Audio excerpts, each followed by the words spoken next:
Bonjour, très chers frères et sœurs. Merci de me recevoir chez vous. Je suis votre frère, le docteur Raphaël Ekamba. Merci pour les abonnements, merci pour les likes, merci pour les commentaires, merci pour le partage, merci beaucoup. Alors, thème Nanga Alelo, ou tout au moins les thèmes sur lesquels je vais développer des sujets. C'est Senko Mangungu Yapamba. Je vais dire tout simplement et donner quelques raisons pourquoi je pense que tout ce que Cholet fait avec Mouteba Mbongo va lamentablement échouer. Lamentablement échouer. Parce que je constate déjà beaucoup de similitudes avec la pression qu'ils ont fait derrière le dialogue. C'est presque la même chose, c'est presque les mêmes postures, c'est presque la même pression. Et tout ceci vraiment, c'est parce qu'ils ont échoué, parce qu'ils sont au bout, ils ont échoué, qu'ils essaient vraiment l'air, ou tout au moins ils jettent vraiment toutes leurs forces pour réussir ce qu'on appelle en boxe un lucky punch. Alors je pense que je vais donner quelques éléments là-dessus. Il y a encore hier sur Global Télé Sud, un certain, je ne sais pas comment il s'appelle, un représentant de Fayulu.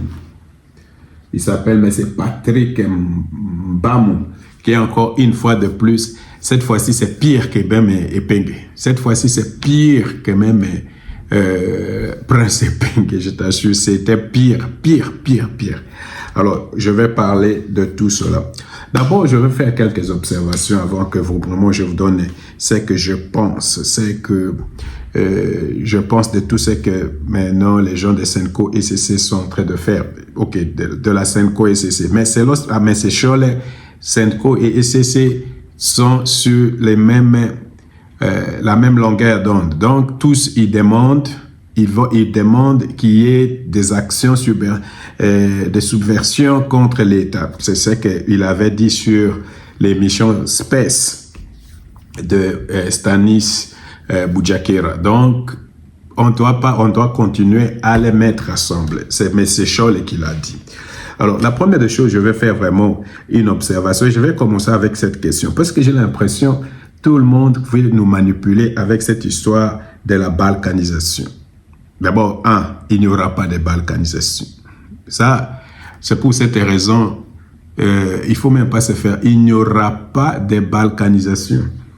Ni Nanga qui est là-bas, ni les gens de l'opposition, les Fayulu, ni même Senko veut de la balkanisation. Donc, personne ne veut de la balkanisation du Congo. Donc, tout ce qu'ils sont en train de faire là, c'est seulement Mangungu Yapamba.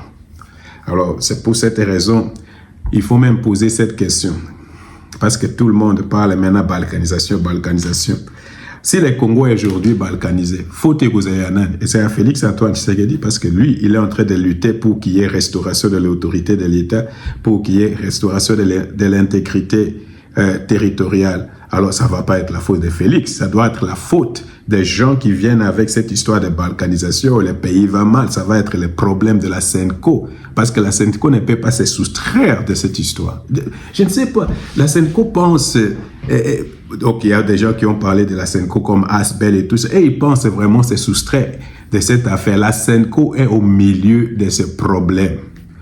Mais Monseigneur Cholet a dit sur Space, lui, il savait que Nanga va devenir chef rebelle. Lui, il savait. C'est lui qui l'a dit. Ce n'est pas moi. Lui, il a dit sur Space. Alors, c'est les mêmes personnes qui disent aujourd'hui qu'il y aura la balkanisation. C'est que lui sait de quelque chose. Il sait quelque chose.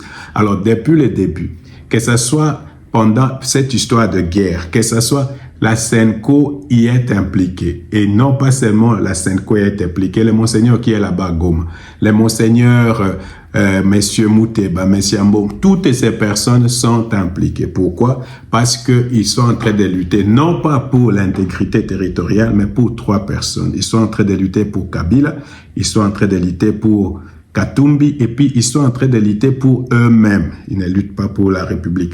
Alors, je vais donner vraiment quelques éléments pourquoi je pense que ça ne va pas marcher. Ils vont mordre la poussière et il ne faut pas céder. Il ne faut pas céder. Il ne faut pas céder. Ça vaut même pas la peine de les écouter, il faut complètement les ignorer. Alors, la première question, et je fais une observation générale, pourquoi je pense que la Senco fait maintenant cette pression-là? Parce que maintenant, la Senco ne se cache plus. Avant, ils étaient en train de se cacher derrière le dialogue. Avant, ils étaient... Maintenant, c'est clair que la position de la Senco n'est plus dans la négociation. Ils voulaient faire des coups. Quand on organisait les coups d'État, ça n'a pas échoué. La guerre a échoué.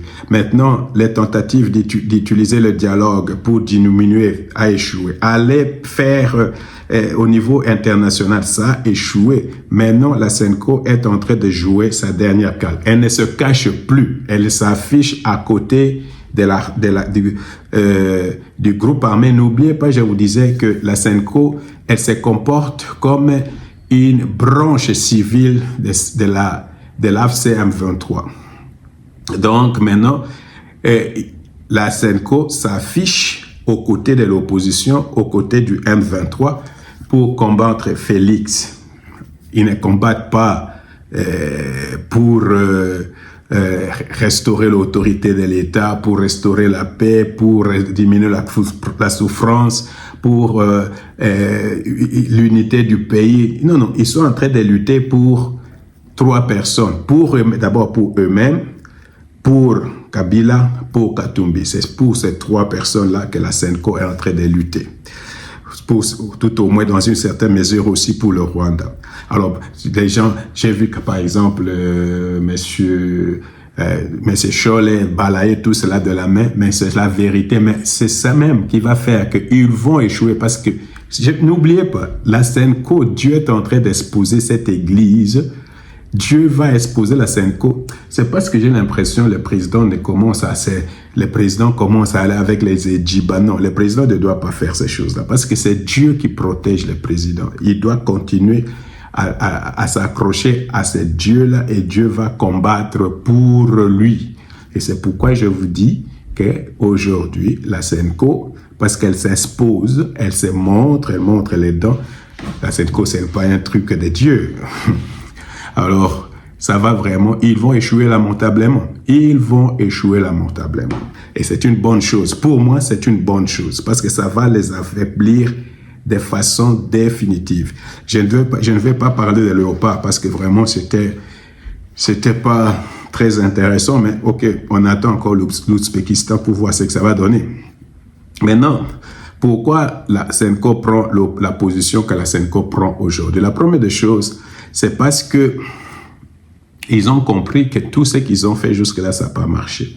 D'abord, la rébellion ne respectait pas la Constitution. C'est parce que s'il s'agit de la Constitution, la rébellion ne respecte pas la Constitution. Il y a état de siège, il y a la guerre. Donc, ça, c'est pas le problème. Ce qui vraiment énerve la Senco, c'est que Félix Tshisekedi continue d'être président de la République. C'est ce qui énerve la Senco. Alors, parce qu'il n'y aura pas d'élection, il n'y aura pas de changement de constitution par rapport à cette histoire d'article d'état de siège ou par rapport à la présence, parce que les 2 régions de Goma et de Bukavu doivent aussi voter. Alors, pour cette raison, la Senco pense qu'il faut continuer avec cette histoire de dialogue. C'est lui-même, Echole, qui l'a dit, même pas avec nous, mais il faut qu'il y ait un certain dialogue. Mais le plus important, pour moi, c'est que moi je vois, le plus important, pourquoi la Senco fait ça, c'est parce que les non-militaires nous ont abandonné les présidents. Je ne sais pas, est-ce qu'on a abandonné les présidents? Non. Je veux dire tout simplement, c'est parce que la gestion de la guerre de l'Est est, à mon sens, jusqu'à maintenant, un échec. C'est pourquoi la Senco fait ce qu'elle fait maintenant là. Si cette guerre ici était bien gérée et que, par exemple, on a récupéré certains territoires, on a récupéré Bukavu, on a récupéré Roubaix, on a restauré l'autorité de l'État à Minembwe et que vraiment Nanga, Bissimo ont été ciblés militairement comme avec Willy Ngoma, et ils sont morts, Makenga est mort. Cette histoire ici n'allait pas continuer comme ça. C'est parce que nous avons, excusez-moi d'être clair, c'est parce qu'à ce niveau ici, nous sommes en échec sur le terrain. Alors, et c'est ce que j'étais en train de toujours de dire. Les verrous de tout ce qui se passe ici, c'est Minembwe et Rubaya. Et maintenant, j'ai l'impression que il y a un certain laxisme à ce niveau ici. Et c'est pour cette raison. Tout le monde observe cela. C'est tout le monde qui observe que nous sommes vraiment en échec là-bas. On ne récupère rien. Tous les territoires qui sont là-bas, on a pensé que c'est l'armée qui a récupéré, mais c'est la pression militaire, la pression diplomatique des États-Unis. C'est comme ça qu'ils ont quitté. Mais ce n'est pas parce que nous, on a repris. Mais si notre armée pouvait mettre de moyens, faire échec à l'agression, faire échec aux militaires rwandais sur notre sol, vraiment les infliger des défaites et des pertes énormes. Même ces histoires de changer la constitution, tout ça, ça va venir de soi-même. Donc il n'y aura pas. Pourquoi? Parce que l'objectif principal de Félix Antoine Tshisekedi, c'est de ramener la paix. Alors quand les gens comme la Senko, des gens qui vraiment vous suivent, observent et tout ça, ils observent que nous sommes en train de nous analyser, il n'y a pas de progrès. C'est pourquoi ils commencent à parler de balkanisation, parce qu'ils pensent, il y a un moment, les AFC-M23 étaient très affaiblis. Senko très affaibli, l'Ouganda et le Rwanda très affaibli. Mais ils constatent que même les États-Unis, la France et tout ça commence vraiment, les gens commencent d'après eux, ce sont eux qui le disent, hein, que le président n'est plus très bien vu, est affaibli au niveau national et international. C'est pourquoi vous voyez ces gens-là font ça. Je pense qu'ils sont en train de commettre une erreur. Et je vais vous le montrer pourquoi ils sont en train de commettre une erreur. Parce que je pense que la Senko continue à faire une mauvaise lecture de l'histoire de notre pays. Et ils pensent que nous sommes en 96 ou que nous sommes en 1916. Mais les choses ont changé drastiquement, ou je ne sais pas, de façon vraiment, les choses ont vraiment changé. L'histoire, c'est pas la même chose. Les enjeux ne sont pas le même. Et c'est pour cette raison, je pense, qu'ils sont en train de commettre une erreur. D'autre part, comme toujours, hein, et ils disent qu'ils pensent que Félix est affaibli. Alors, je ne sais pas, mais Félix a une qualité, et c'est la qualité d'anticiper. J'ai l'impression qu'il a une qualité, il anticipe, il analyse de façon stratégique, et il a aussi une capacité de comprendre les choses très rapidement et de prendre certaines décisions. C'est comme ça, par exemple, qu'il a pris la décision, on va à Doha, c'est comme ça qu'il a pris la décision d'inviter, par exemple, les Américains et tout ça pour qu'ils viennent vraiment entrer dans cette histoire de la guerre.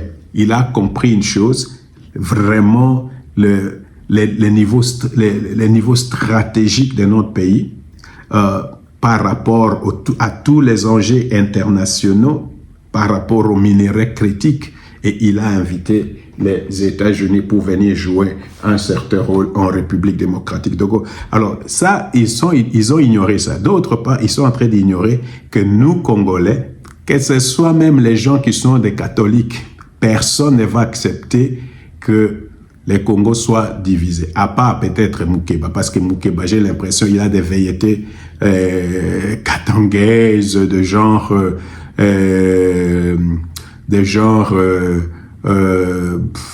Tchombe, n'est-ce pas?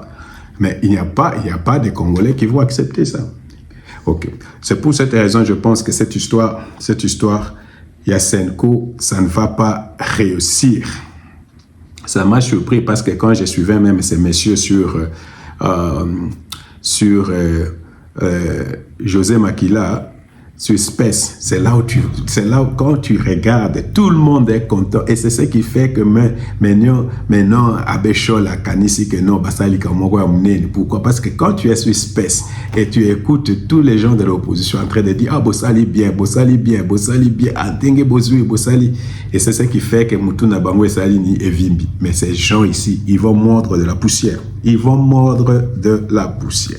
Alors, je vais vous donner quelques raisons pourquoi je pense qu'ils vont mordre de la poussière.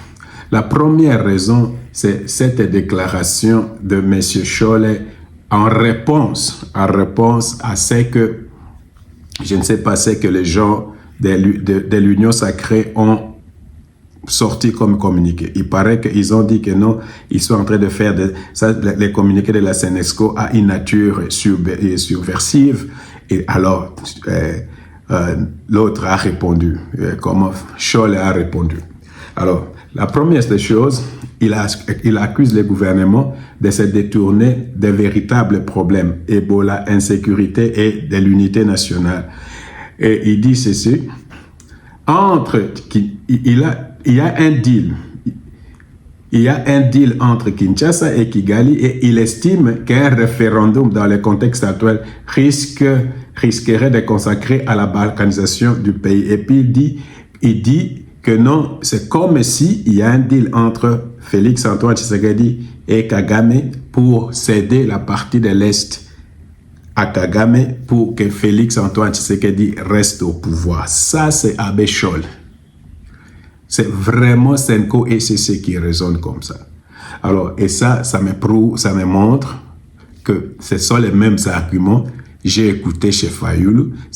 Je ne sais pas sur quelle base, hein, M. Abéchol peut dire des choses comme ça. Alors, il devient populiste. Alors, si quelqu'un comme ça, je ne pense pas que ça va durer pour très longtemps. Parce que tout le monde va comprendre que Félix allait faire un deal avec Kagame tout simplement pour rester au pouvoir. Alors ça, ces langages-là, vous voyez cette proximité. Avant, c'était une proximité avec les AFCM 23, proximité avec le Rwanda, proximité avec l'opposition. Et ces proximités-là, je les trouve surtout dans la façon de parler, dans les langages. J'ai regardé par exemple le représentant, M. Patrick Mbamou sur Global Télé Sud qui disait la même chose. Et ça, c'est une honte. Mais c'est que ça. C'est pourquoi ils sont en train tout simplement de monter les enchères pour demander un certain dialogue. Tout simplement parce qu'ils ont constaté leur échec. Alors, j'étais en train de parler aussi du leadership mondial qui se joue en République démocratique du Congo. Je ne sais pas comment je peux expliquer ça. On a expliqué ça maintes fois. Combien, même l'avenir de l'Afrique, même l'avenir du monde dépend de tout ce qui est en République démocratique du Congo. Dernièrement, là, on ne parlait pas de minéraux. On parlait de l'or bleu. L'or bleu, contrairement à l'or noir, c'est de l'eau.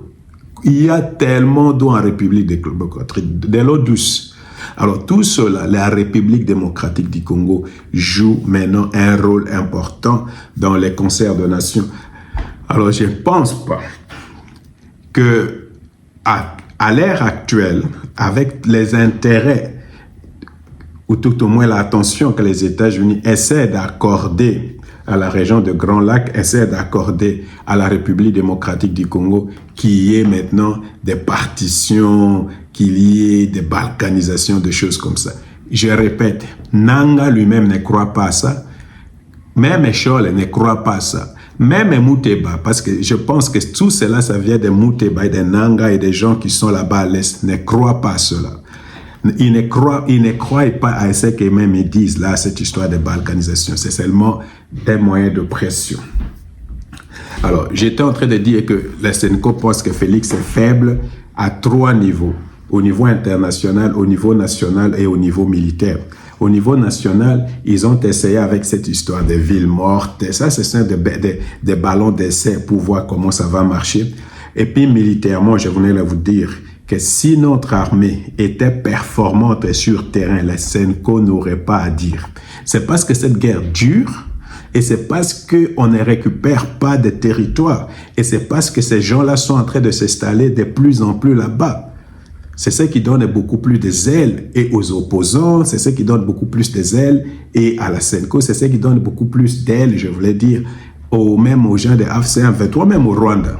Alors, tant qu'on ne coupe pas les ailes de ces gens-là, ça va être difficile. C'est pourquoi le but n'est pas que Félix Antoine Tshisekedi va partir de... Le but, c'est de trouver un consensus. Alors, ils essaient un peu de forcer la main de Félix Antoine Tshisekedi. Alors, je ne sais pas, parce que dernièrement, par exemple, Monseigneur Scholl parlait d'un peuple fantôme. Mais je ne sais pas de quoi il parle quand il parle d'un peuple fantôme. Parce que lui, il pense à parler d'un peuple fantôme. Lui, il pense que non, ce sont eux seulement qui ont les peuples derrière. Et ce sont eux parce qu'eux, ils sont implantés et ils connaissent ce que la population dit, des bêtises. Un raisonnement vraiment très...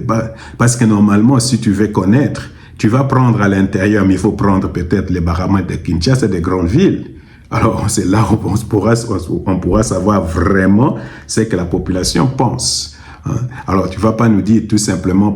Et là aussi, c'est une contradiction, parce que vous aviez, pendant les élections de 2023, vous aviez aussi une façon de faire un monitoring de ces élections-là, mais vous me dites, mais non, c'est un peuple fantôme et des choses comme ça. Il fallait nous dire que Tshisekedi il fallait dire le jour où on a proclamé les élections de Félix Antoine Tshisekedi que Félix n'avait pas gagné les élections. Ça, là, dans ces cas, c'est mais vous avez relevé quelques manquements. Alors, c'est pas parce qu'il y avait des manquements partout, là, il y a des manquements.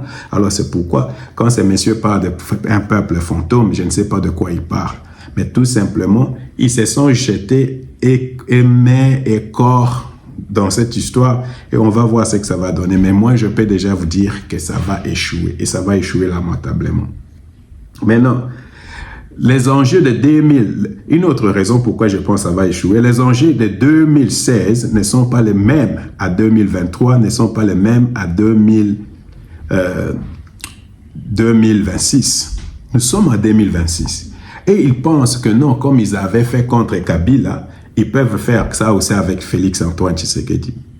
Il y a beaucoup de gens dans l'opposition, même qui avaient appelé au changement de la Constitution, à la révision de la Constitution. Et c'est ça que je constate. Scholl lui-même n'est pas opposé au changement de la Constitution. Même les gens décidés, parce que ces messieurs-là étaient les représentants décidés. Les représentants décidés qui étaient qui étaient sur Global Télé Sud.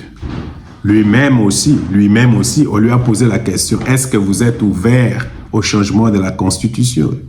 Oh non, nous sommes ouverts au dialogue. Alors, même lui, ils sont ouverts au changement de la Constitution, mais ils cherchent un moyen pour changer cette Constitution-là. Et ce moyen-là, c'est le dialogue. Alors, maintenant, même Scholl lui-même l'avait dit.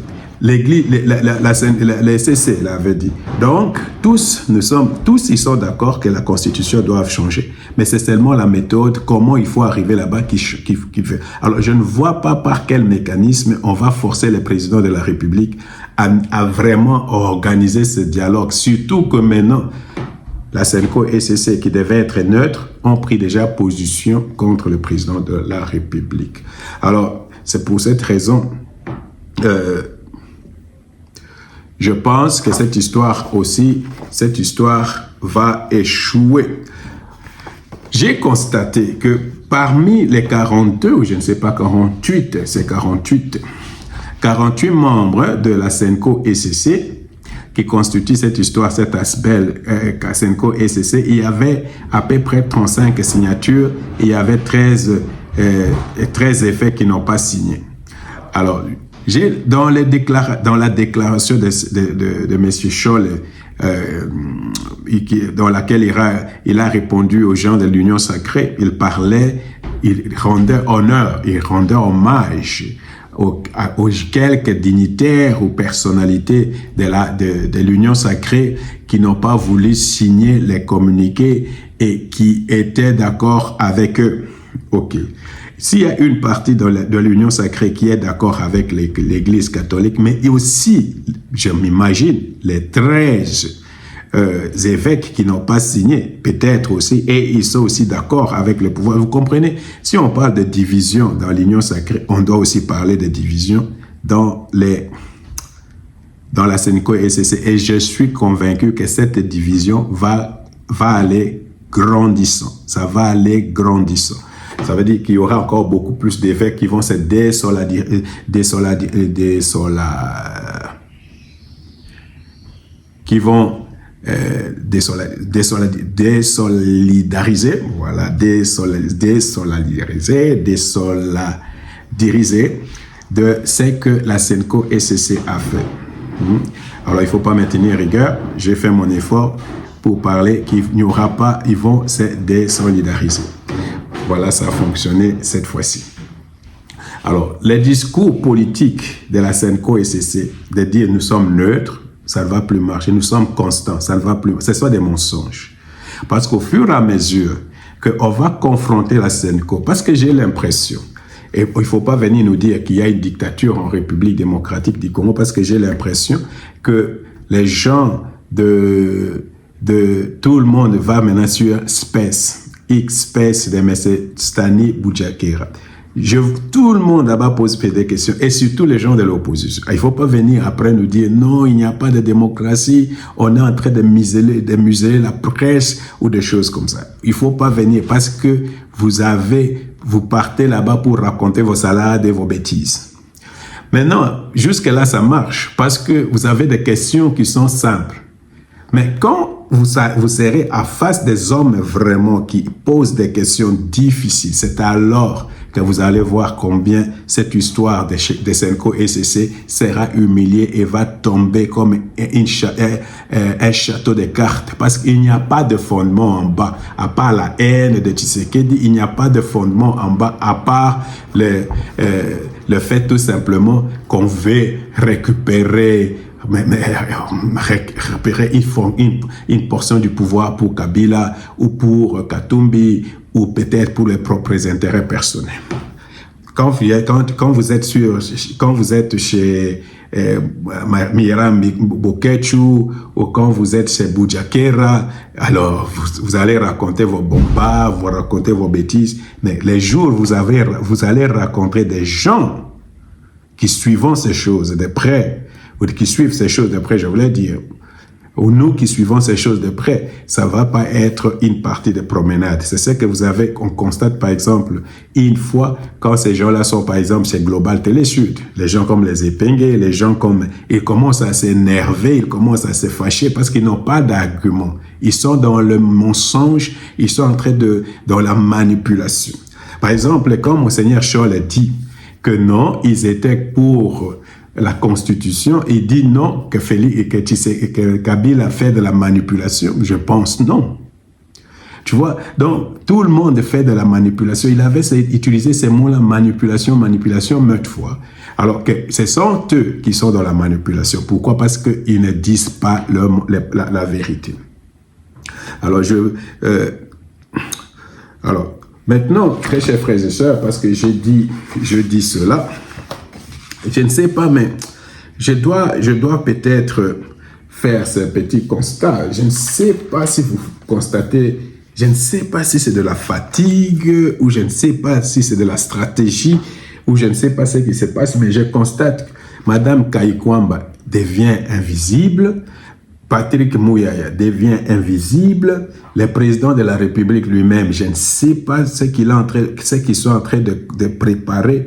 Et ça m'angoisse parce que pendant ces temps comme ça, il faut affronter ces problèmes de front. Par exemple, le président de la République doit affronter M. Scholl et les gens de Senko-ECC, pas de derrière, vraiment direct, parler au peuple congolais. et prouver que ces gens-là sont en erreur. Mais si vous leur donnez du terrain, il faut commencer à aller chez les Boudjakera, tu vas voir sur l'Internet, ils ont inondé l'Internet. Et c'est pour cette raison, je pense qu'il faut absolument répondre aux gens de Senko et ceci. Il faut les répondre. Il faut aussi faire quelque chose au niveau de la guerre à l'Est. Il faut rétablir l'autorité de l'État à Minembwe, à Roubaix et tout. Il faut qu'on sente que non, l'armée est en train de travailler. Et c'est ce qui me décourage. Parce que j'ai l'impression, les ministres de la Défense et même les chefs d'État-major, je ne sais pas, c'est comme si ils ont enlevé le pied du pédale, de la, je ne sais pas si on dit du pédale ou de la pédale, je ne sais pas ce qu'on dit. Je ne sais pas si vraiment, au lieu d'appuyer sur le gaz, au lieu d'appuyer pour que ce problème soit résolu, on est un peu relax. Et ça, c'est ce qui m'inquiète le plus. Ça m'inquiète le plus. Alors, voilà, très chers frères et sœurs, moi je pense qu'il ne faut pas retirer les pieds vraiment se relaxer. Il faut mettre encore beaucoup plus de pression, parce que si nous mettons beaucoup plus de pression, c'est alors seulement nous pouvons vraiment finir avec cette histoire de guerre à l'Est. Avant de finir, je dois aborder ce que j'ai vu. En tout cas, aujourd'hui, je peux vous dire une chose. Aïe, aïe, aïe, je dois vous dire une chose. Martin Fayulu est très, très mal entouré. Vraiment, Martin Fayulu est très mal entouré. Avant, c'était Prince Epenge qui est passé chez Global Télé.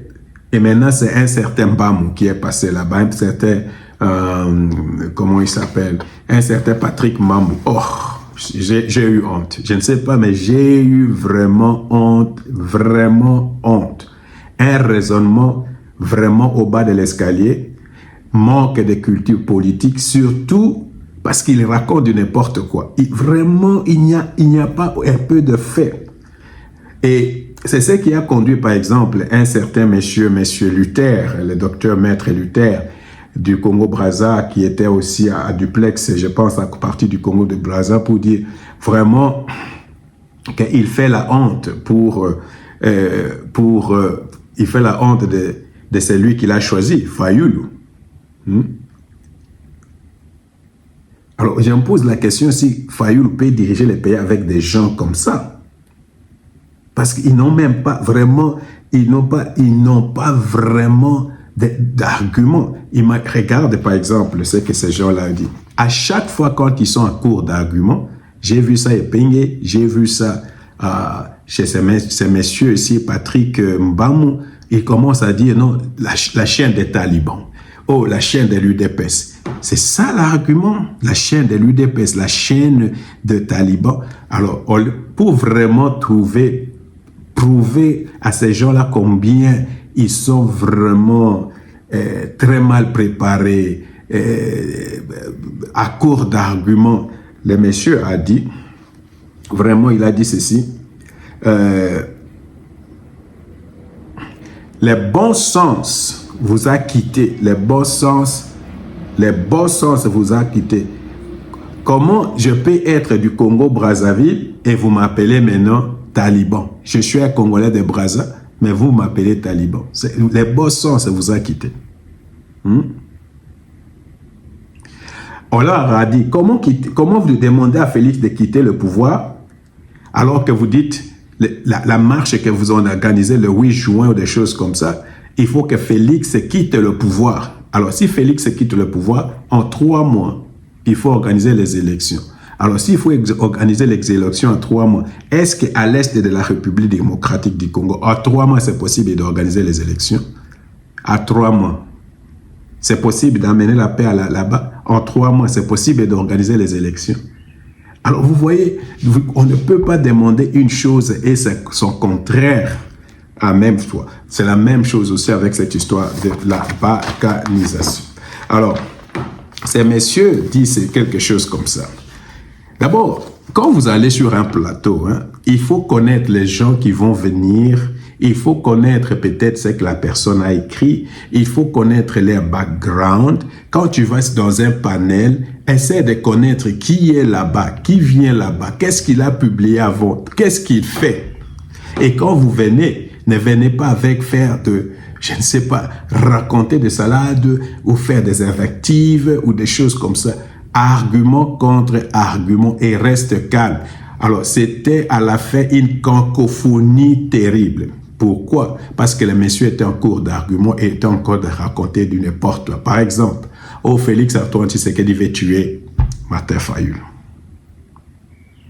Félix Tshisekedi a organisé l'incendie de ses propres militants à l'imiter.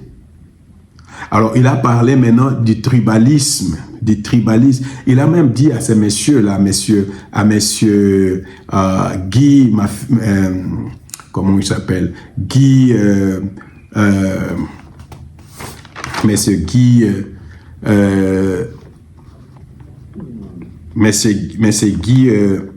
Mafimba, excusez-moi, monsieur Guy Mafimba, du Congo-Brazzaville. Oh non, tu ne peux pas parler de Congo-Brazza parce qu'au Congo-Brazza, il y a beaucoup de tribalisme, il y a les Laris et les gens du Nord qui ne se parlent pas et des choses. Je vous assure. Et il fallait que monsieur Armand Mavinga intervienne pour dire, mais la connaissance n'a pas de frontières. Au Monindengo Suga qui sogne. Yango sogne pour m'abinoter. Sogne pour m'abinoter. Vous allez dans une émission comme ça pour raconter des salades comme ça. Alors, les pires, et c'est là où le chaos a vraiment, chaos est bimi à Kosakanase. Il y a l'obinine. À l'obi, et la chaîne à UDPS, et tu es du Congo-Brazza, tu ne peux pas parler des affaires du Congo. Il y a tribalisme de Lari, et le tribalisme au Congo entre les Lari et les gens du Nord. Félix Tshisekedi veut tuer Fayulu, et puis il dit Félix Tshisekedi a amené le tribalisme au Congo. Dans 5 ans que Félix est là, Félix a amené le tribalisme. D'abord, ça qui bien soko lingoye bato nyonso et opposition bazo travailler na bato ya AFC M23 yo kaka moana tribalisme. Parce que ils pensent que tout ça c'est tribalisme. Maintenant la preuve pour ces messieurs que Félix a amené du tribalisme à Lobby. À Lobby, il y a des gens qui viennent, je suppose ce sont des Baluba. Quand ils viennent à Kinshasa, on leur donne une moto et on leur donne une machette. Et ils envahissent la ville de Kinshasa et de Lubumbashi. Je ne connais pas de propos qui sont beaucoup plus tribalistes que ça. Il dit que c'est Félix qui a amené le tribalisme. Maintenant, Félix donne à ces gens-là une moto et des machettes. Mais si quelqu'un qui vient d'abord, à propos des motos, je ne connais pas seulement, il y a des batétés là, les gens de chez moi, il y en a plein dans les histoires des motos. Les gens des bandes, il y en a plein dans les histoires des motos. Les gens des Bakongo, il y en a plein. Je ne comprends pas comment quelqu'un peut venir avec l'idée que non, toutes ces personnes qui sont là-bas, qui font les motos, ce sont des Baluba. Et on a inondé Kinshasa des Baluba, et on a inondé Lubumbashi des Baluba. Et des propos comme ça, ce sont des propos vraiment irresponsables. Donc les gens là se racontent quelque part et ils sont en train de parler de ces gens là comme ça. Mais s'il fait à la moto, c'est vraiment un travail. Pourquoi vraiment vous pensez que non, ces gens là doivent être seulement de Baluba? Il y a beaucoup d'étudiants qui font ça, il y a beaucoup de licenciés qui font ça, il y a beaucoup. Et là, c'est là où vous comprenez que ces gens là, quand j'ai regardé ces messieurs, je me suis dit, donc, bateau, ça a failli le conseil. C'est avec ces gens-là. Yoka titre à Motoango. Secrétaire exécutif de l'ECD en France et président fédéral de la MOUC. En tout cas, Sonia. Donc, ce sont ces gens-là qui vont diriger le pays un jour. Avec Fayulu. Très chers frères et sœurs, encore une fois, Senko et CC va échouer. Fayulu aussi avec Senko et CC vont échouer. Parce qu'ils ne savent pas, je ne sais pas, ils ont un problème. Ils ne savent pas que les enjeux qui sont de 2016 ne sont pas les mêmes à 2023. Les méthodes de 2016 ne sont pas les mêmes à 2023. Ça ne va pas fonctionner. ils peuvent aboyer comme ils veulent, rien ne va fonctionner. Que le Seigneur vous bénisse.